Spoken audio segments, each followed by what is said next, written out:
Hey guys, welcome back to another episode of Hardcore. I'm Chell, that's Miko across the world. Hey girlie, what's up? Hey. We are continuing our, let's call it a series at this point, because we've done a couple of episodes. You guys have listened to a couple of episodes on kind of just going through all of the types and talking about something different with each of the types. Initially, we had a theme. Now I just feel like we're talking about like one major point with all of the types. So today we're talking about manifestors and manifestation in different positions, whether it be entrepreneurship or leading in a company, and just manifestation and leadership in general for manifestors. Sounds good. I'm excited to hear your point of view on this. I just like paused for dramatic effect, I think, and then you were just like, okay, cool, take us away, Chell. Sounds good. Yep. Yeah, so I've definitely had experience in both of these side of things. So I think coming from, granted, take this with my perspective from being an ego manifester, right? Like it can be vastly different for someone who has a different authority. So please take that into account when I'm explaining from my POV the experiences that I've had. But I would say as a manifester, there is just this innate leadership that is within. And again, maybe that's some of the six line coming through. It probably is. But even child me was a leader, right? Like all of like the parent teacher conferences back in the day, like the feedback was great student, conditioned, let's be real, heavily conditioned, and that is like a heart, the desire to do the things and be the things and not disappoint my parents. So that's a whole different can of worms. But the reports were like great student, natural born leader, role model, right? So I think that that's very interesting that even as a kid that was something that was innate. So if you are a manifester, kind of think back to being a kid and maybe parent teacher conferences or maybe like what your parents' friends were saying about you, right? Because that I think can show you that you probably had that skill set, that leadership skill set as a kiddo. And maybe you still have it now. Awesome. That means you weren't heavily conditioned. But if it's something that you're not feeling comes as innate within you, try and explore that and maybe where external forces changed you up a little bit and maybe conditioned you elsewhere or to be a generator, right? Because that happens too, right? Like running as an MG or running as a manifesting, or rather running as a generator or a manifesting generator rather than a manifester. We're not here to do all the things all the time forever. So all of that to say is let's break down some let's break down some different opportunities where leadership can kind of expand outward as a manifester. I think the top three qualities of a job that allows a manifester to have his or her powers amplified and enhanced and make the biggest impact is one where you are not directly like micromanaged by someone. One where you have the ability to kind of create your own path and make impact in your own way, obviously with other people's support. And then the third piece of it is one where you're really passionate about what you're doing, right? Like it can be any topic that you're passionate about. We're going to talk about manifestors in a wide variety of different jobs. But I think distilling it down, those are the top three like qualities that I prefer in a job as a manifestor. And again, take this with a grain of salt, just me being that being a personal preference. But I think needing to be in that leadership role is super key, and a leadership role that allows a ton of flexibility, whether that be time flexibility or like actual flexibility in the role, I think is really important. And flexibility to kind of just like spread your wings and fly, because that's what it's about. And then helping and having a team around you to help execute it. Oh my God, we could do a totally different episode on building a team, but let's not go there right now. What are your thoughts on this so far before I go down another rabbit hole? Yeah, I think also observing you've described it pretty well, what suits you and what doesn't suit you. And one of the things I think that are also key for manifestors is they don't really like to be told what to do. So that is why you keep mentioning leadership positions, because a manifestor doesn't like it when someone tells them to do this, this, and that. And it's one of the main ways for a manifestor to go about their life, which we haven't spoken about yet, but I'm sure you would get to that soon, is the strategy of informing. And I think what is often misunderstood by a lot of manifestors is that when you first tell them that, you need to inform people about your actions, they often interpret it as requesting permission or asking for permission. And that is not at all what that is. Informing someone is not the same as asking for permission, and this would be going back to this point that manifestors don't like to be told what to do, and they also don't like to ask for permission. It's more of a, if your inner voice is telling you, okay, this is what I want to do, you just have to tell people about it first, and then you can go out and do it.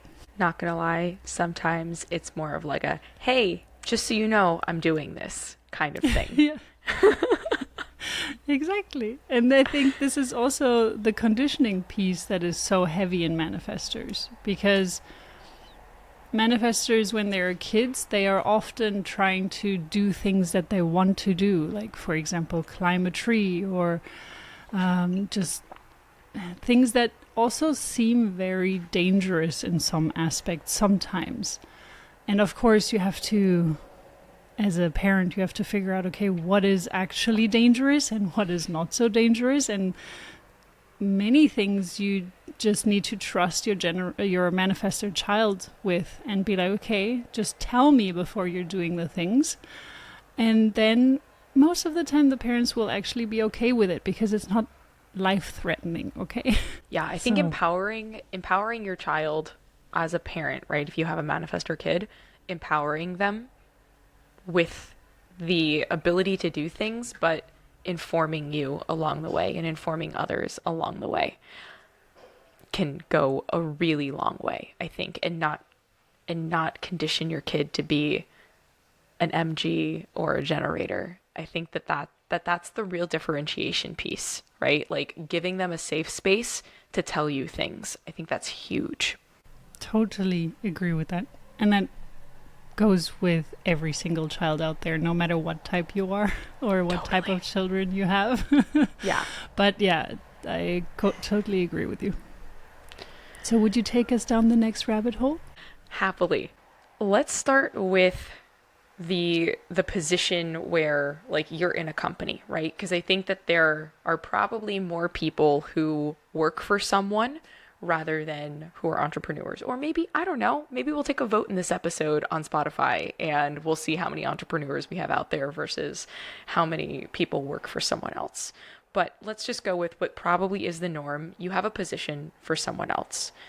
And I think in those positions, you will naturally rise up the ranks, right? Like, if you're doing what you love and it's out of, I don't know, and it was an aligned decision that you made and you went into this company with, right? You will probably naturally rise up the ranks. They're going to see that leadership ability and that leadership quality inherently within you.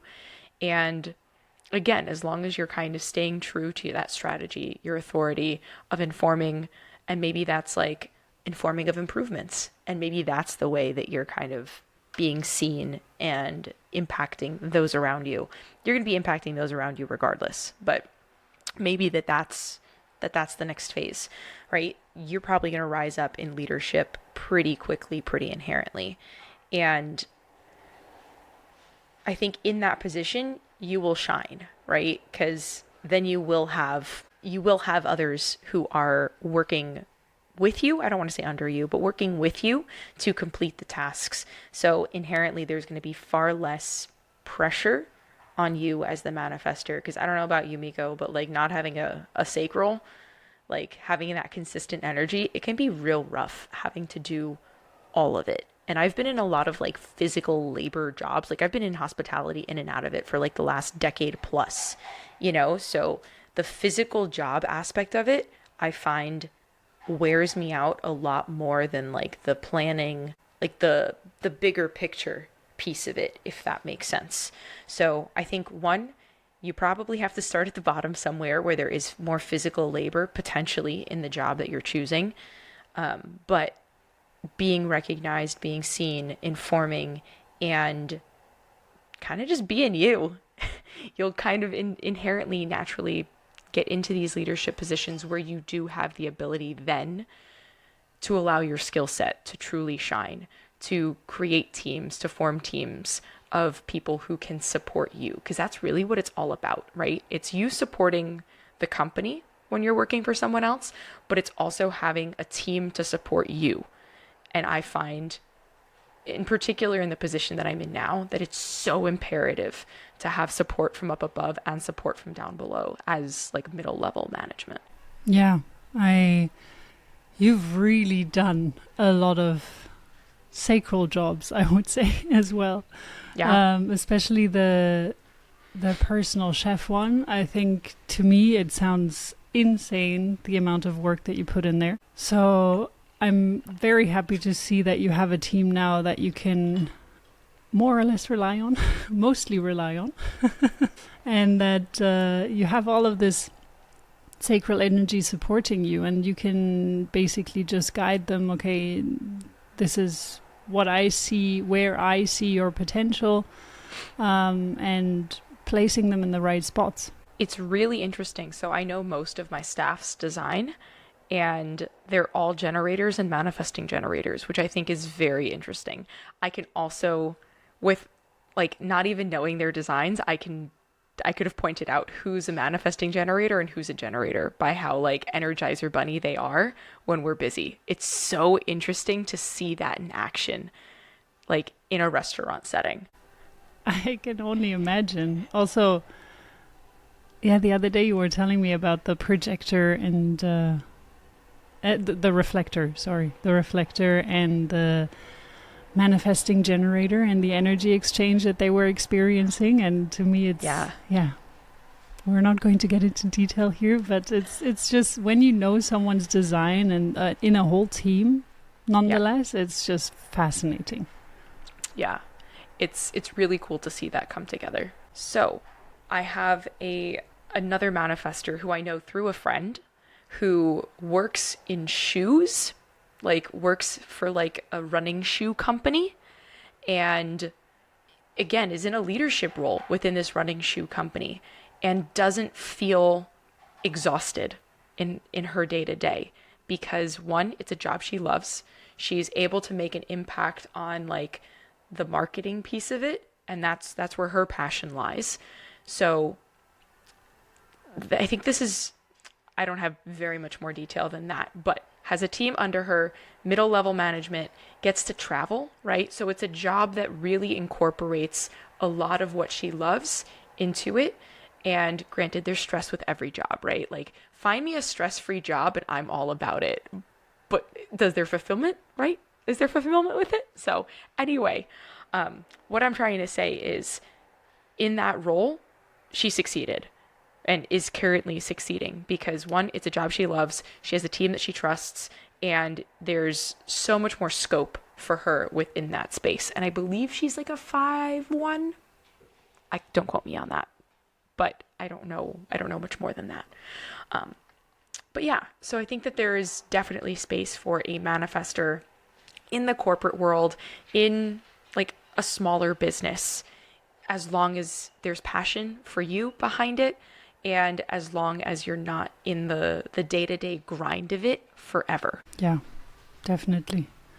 And while we're speaking about all of this, something important to bear in mind is that even profile, even as you mentioned at the beginning, the inner authority, so for you, for example, leadership is a big theme in your chart. It may not be for everyone, for every manifestor out there. So there's a lot that you always need to take into consideration when we're talking about these things, because they can vary when looking at your personal chart. Definitely. On the other side of the spectrum, right?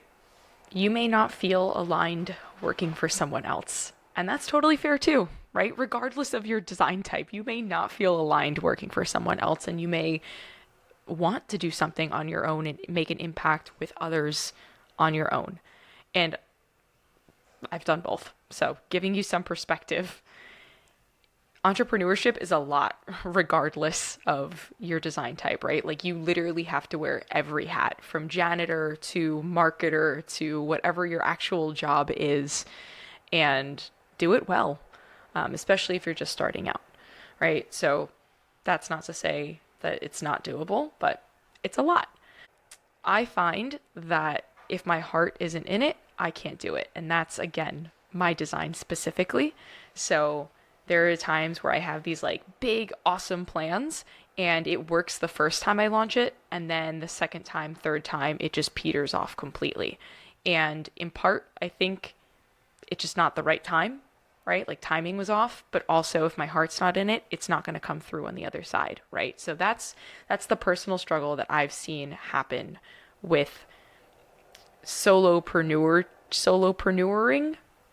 I think that's a word, as a manifestor, right? Like not having a team to be able to sustain that, I've found to be extremely challenging.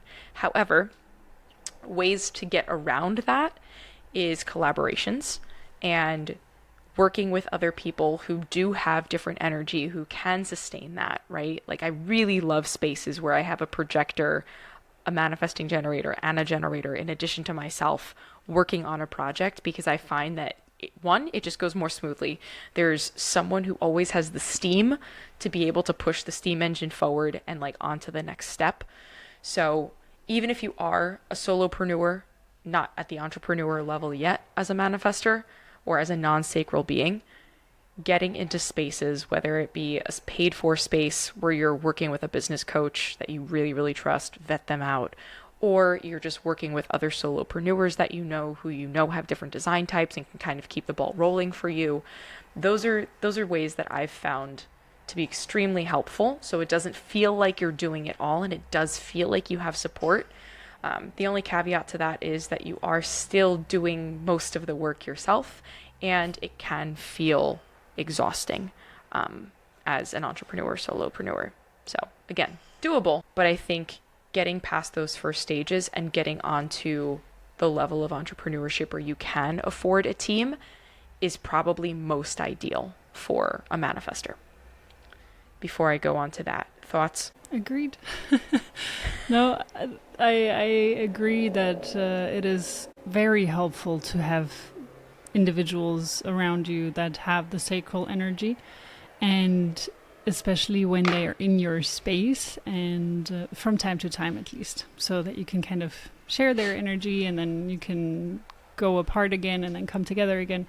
But also what we have spoken about regarding me and you is that we're still defining the sacral. So even a projector and a manifestor that don't have the sacral defined, they can still also generate that energy, as long as, for example, for the manifestor, they are feeling at peace, or they have this peaceful feeling, and also the ability and the ability to make an impact. Those things are very important for a manifestor, and for the projector, it would be to feel successful and to feel seen. So these things need to be a given for that sacral energy to also come into play. Really good points.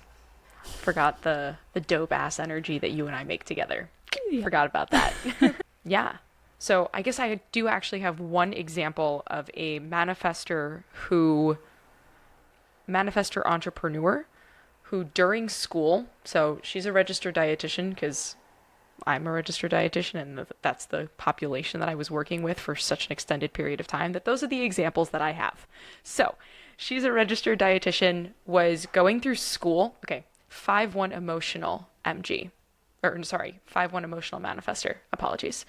So was going through school, like doing her internship, which is required to become a dietitian, and then also launched her business at the same time. Started working with a business coach whose Oh, I believe she's a 2-4 emotional generator. I love that I know everyone's design. I believe she's a 2-4 emotional generator. And like working in that program, this girl, the 5-1 emotional manifestor, just went for it. Launched her own business, started seeing clients almost immediately after getting her after getting her licensure. And I don't know how much she was making, but I would say within like the first year, she broke 6 figures, which is wild. Yeah. And that was like through the hustle, through it all. Then toned back that side of the business, like working one-on-one with clients, and went into business coaching. So higher ticket items, fewer people, to kind of offset the amount of work that she was doing, the amount of people that she was working with, which I think became a lot more sustainable for her. And my understanding, I think she's still a solopreneur. She may have like a virtual assistant, but everything she does is still solopreneur-y, and high ticket items like retreats and stuff. But again, it's fewer people, higher ticket, and that's kind of I feel like every business coach does that, but that's what's been sustainable for her, which I think is really interesting. Again, I don't really get 5 lines.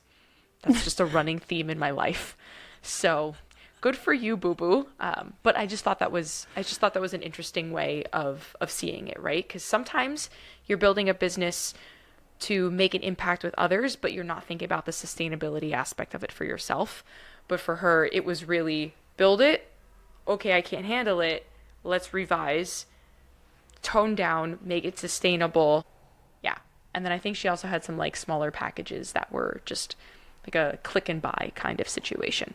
So that's the one example of straight up solopreneur. And I also have an example of another dietitian who did all of that flying solo and then brought in a team. So also happens to be another 5-1 emotional manifestor. I don't know how I know all of them. I know all of the 5-1 emotional manifestors who are dietitians. This one has had multiple businesses, which is really cool to see different pieces of it come together. Ended up not being a dietitian for a while, working with her husband in IT, and wanted to make an impact and like grow a business of her own, which so manifestory. Love that. So she went back into being a dietitian in sports specifically, so working with athletes, and built that up, I think, in like a year. I would love to see if all of these ladies have like either the marketing line or the money line, right? I would just love to see that. I don't remember their charts offhand. Nonetheless, built that business up in like a year, and then again broke off into business coaching. So hired someone else who's actually a projector dietitian to run the sports side of things. Love a good manifestor projector relationship. I just feel like it works so well. Am I right? Totally. But yeah, so hired a projector to take over the sports side of the business, then business coached herself, like became a business coach herself, and started out with just small packages, and like video recorded all of them. So then they were easily accessible on the website, marketed the crap out of all of those, and then was just getting like residual income from all of them, and getting people into her world, which again, I feel like is a typical business coach like vibe of like things do, like the way to like build a business, right? Like, oh, what's your small package? What's your larger package? But it doesn't work for every type. And I feel like that's really necessary to like explain, because it doesn't work for everyone, but it's put out there as in like, this is marketing gold, right? So I think that that's really important to note, that I've seen it not work for other people. But going back to this example, is put out all of those small packages, built up her reputation. Again, both 5 lines. So I feel like that was like the putting yourself out there, leadership kind of just exudes from both of these examples. And then started selling higher ticket items, working with people, keeping them in her world, which is so important when you're an entrepreneur, solopreneur, whatever. And has again continued to see success. And that was probably 3 years ago that she went from just selling these smaller packages, I think in like 2020, okay, so 4 years ago, selling these smaller packages to now being like a $20,000 coach, which I think there's some gross MLM stuff happening in there. But my point is that if you are passionate about what you're doing, if you're getting a download as a manifestor and it's something that aligns with your authority, your strategy, you're going to do it and it's going to be impactful. So all of that to say is you can make a really huge impact, but it always breaks back down to, was this download a yay or a nay? Did I run it through my inner authority? And like, again, if you're splenic, that's going to happen real quick. You got to listen for it. If you're emotional, wait out that wave. If you have a defined ego, are you having a Care Bear heart pull, right? All of that is super important to determining if that next step is the right step. But that's what I got. Thoughts. So good. I hope all the manifestors out there listen to this episode so they kind of get a better understanding of what it means to be a manifestor in work life. So for this episode, we focused on work life in different aspects of, if you want to be a solopreneur, entrepreneur, or even employee in some way, maybe in a bigger company and then being the head of a team in some way. However, that is often a bit of a challenge because large companies often require a lot of hours from individuals. So that can be very taxing for manifestors. Even if it's not physical labor work, if you're still going to be working 10 hours a day on creating project outlines or just mental things that you may be doing in a company, it can still be extremely taxing and it will run you down at some point. So just be mindful of that. I can tell you snacks help, full meals help, staying hydrated really helps, not too much coffee. Oh yeah, the coffee thing. So that is often something that non-sacral beings fall into. They fall into the coffee trap. So just a quick side note, which probably a lot of you listening, if you're a manifestor or a non-sacral being, just make sure that you're keeping the coffee consumption to a minimum. Like, don't overdo it. Don't drink 5 cups of coffee a day. It's really not good for you because you're not running on your own energy. This is not the right kind of energy. Of course, you can have a cup here and there, but just, keep it on the low side of things. I think I thought I was a manifesting generator in college because I had at least like 5 cups a day just to function. And then I'd fall asleep in my last class of the day, like 12 hours in. Yeah, it was rough. Yeah. And I sat in the front row too. So dumb. Wow. Okay. Yeah, that was ballsy, I know. What happened? You know, man, life happens. All right, guys. Well, that was a fun episode. I feel like you and I teach very differently, but hopefully you guys enjoy our very different teaching styles. Yeah. Tune in next week to see, I don't know what we're going to talk about. Very exciting times here. Thank you for explaining everything so well, Celestina, and for giving some insights in work positions for manifestors. To me, it was very interesting to hear your side and also these examples. Leave us a comment or just let us know how you felt about this episode and all the other episodes as well if you want to continue listening and you haven't done so yet. And we hope to see you next time. Thank you so much for listening. Ciao, guys.